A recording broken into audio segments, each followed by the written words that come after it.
You're right, guys, and it's Ben here with episode 2 of the MK Dons chat. It's been another productive week, guys, for MK Dons, and we're just here to have a general chat, round it up, and yeah, see my thoughts on how the week's gone. That was the pencil I couldn't pick up. Now we first move on to Saturday's result, guys. The 1-0 loss to Coventry.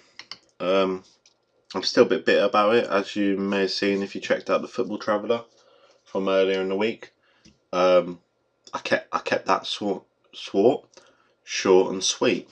Can't get my words out today. Kept that short and sweet because I was fuming. It's the first time I was talking. I go to all these games with my granddad, and I was talking to him only last night, and I was saying that's the first time it's proper got to me.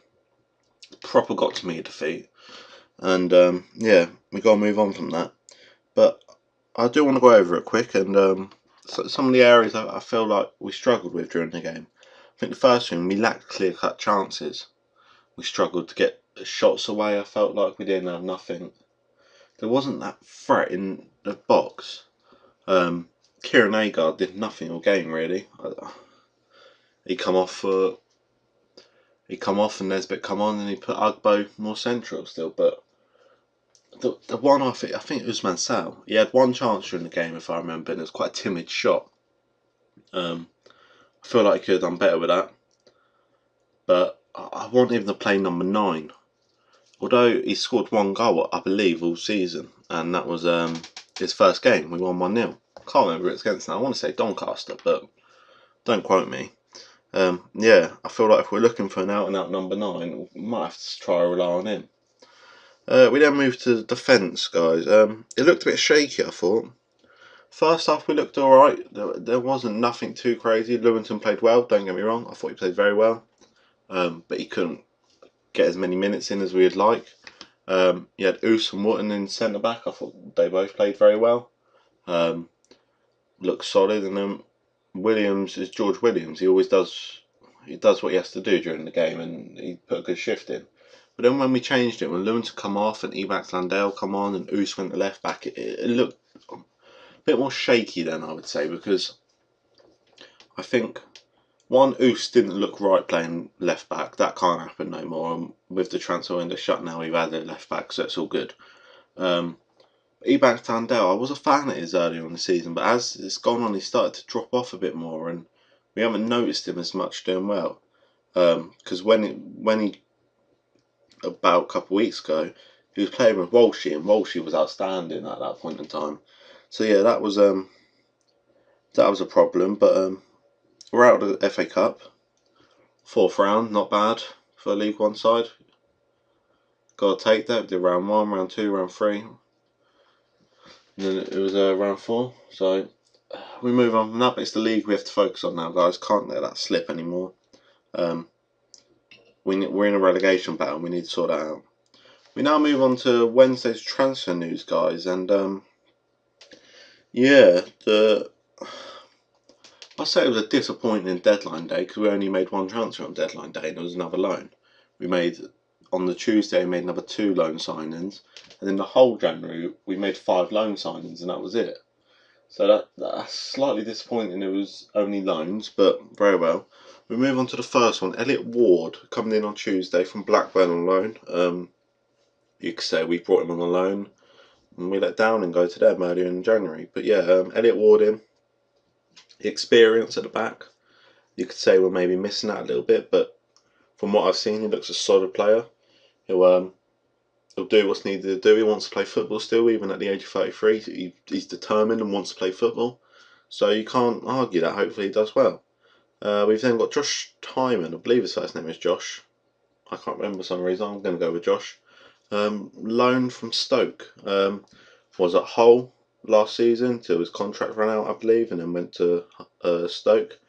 I rated him at Hull. He looked a really good player. He's played a few times for Stoke this season. Looked a little bit dodgy, a little bit shaky. But that's expected at a young age, and he's going to come in. I'm hoping he gets first team football. I'm hoping he'll start him and have Louis as the backup for the rest of the season. I'm expecting Louis to still play, but Josh be the main person there. Offensively, he offers a lot. Technically, he seems outstanding, very good technically. yeah, and I'm hoping one, he can get the game time he needs, and two, he can help us in a relegation battle we're in. We now move on to the actual deadline day, guys, and the only one we got in was Scott Goldborn on loan, who we had throughout the first half of the season. Now, the first time I saw this, I had a quick look and just saw it and didn't understand it. It literally took a minute, and then it went in my head. His contract's up in the summer. He's injured for most of the season. He might be back for the last couple games, what could be an important run-in. He'll, with his contract up in the end of the summer, I'm assuming he's verbally agreed to join us. It happened before with Rob Hall, who has now brought a bad name for himself around MK Dons fans, but he verbally agreed at the start of the summer to join when his contract ran out. We, all over the summer, we helped him with his rehabilitation for his injury, and then when it come to his contract finishing at Bolton, he went and joined Oxford. So we felt a bit mugged off with that, I believe. So yeah, that was disappointing. But yeah, that's what I'm assuming with Scott Goldborn. He was brilliant in the first half of the season. Loved him. He was one of the players. Him and Gilby are the two main signings we made in the summer. Alright, Goldborn being on loan, but they were the two that really intrigued me, and they've probably been the best. But yeah, that was it. No outs. There was the odd rumours around. I'm still expecting a few loanees, a few youngsters to go out on loan. The likes of, wouldn't shock me if Razzulo, potentially Hugo Logan, Sam Nombe, them lot. Maybe one or two of them will go out on loan to, well, it could only be to a non-league club now, but even if they're playing in the Varanavama National League, that's a good level, I think, for them. But yeah, if we summarise the business, guys, it's 5 loans in. Now, you always want to see a permanent signing to your club because it offers that promise of, oh, they're going to be here for a year or two, and they're going to give everything to the club. So, but yeah, the 5 signings, we've been through Ward, Timon and Goldborn. The other 2 were Ugbo and Tavernier. I will always call him Tavernier, but it is actually Tavernier if we're going off his brother, who plays for Rangers in Scotland. Yeah, them 2 in. They both look good, look promising, hoping that they can deliver. But yeah, it was a weird January. Obviously, with the sacking, that didn't help. Would Nielsen have done his own thing? We don't know. But yeah, it was a weird January. I suppose we move on from it. We take it. It's more players in. We let a few go. It's an average January, I'll say. I wouldn't say it was a good one. I wouldn't say it was a bad one. It's an average one. Now moving on to the final topic for today, guys. Walsall on Saturday. Now, I'm going. Me and my granddad will going again. I love an away day. Hopefully, get a good result. It'll be the football traveller for the weekend. It'll be a lot. I do remember saying I want to try and mix it up a bit. Well, so far it's all just been MK Dons games because I haven't had the chance to go and see other games. But nah, it'll be MK Dons games for a little while, guys. I do have a Tottenham game already lined up. I've got my tickets for that. Won't say what that is yet, but we'll wait for that.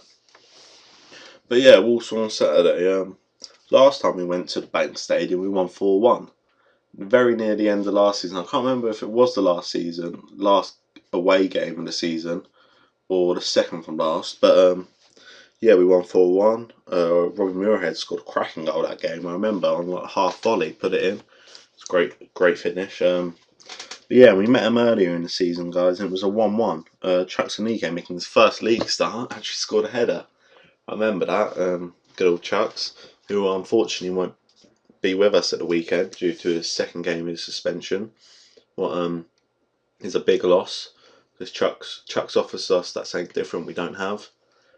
He's always going to be a miss for us, and considering he was linked with going to Sunderland in January, it's good we've still got him. And yeah, it's going to be a tough one, guys. They're in a struggle of form, I believe, of late. They lost to Blackburn midweek, I do know that. But then they've added in a few Premier League loanees during the week. I know they got one from Arsenal, that Balik. I can't remember any others they've got in, but yeah, they'll be looking to prove a point. They're only a couple of places above us, guys, so it is I wouldn't say it's a 6-pointer, but it's a relegation scrap game. We're going to have to turn up and perform very well if we want to get anything from it. But yeah, guys, that's going to be all for the MK Dons chat today. Do hope you've all enjoyed. If you have anything to add, to say, put it in the comment section down below, guys. I'll respond to it. Yeah, the support on the channel, guys, has been really, really good recently. The Coventry game went down really well with you, and seeing a few more comments is always good. I do want to see more comments coming on the channel. It means I can have feedback and I can respond to them. We can just have a chat. But yeah, that's going to be it for episode 2. There'll be a football traveller up, hopefully Saturday evening, if not Sunday. Depends on the time I get back from Walsall. But yeah, guys, hope you've all enjoyed this video, and we'll see you in the next one.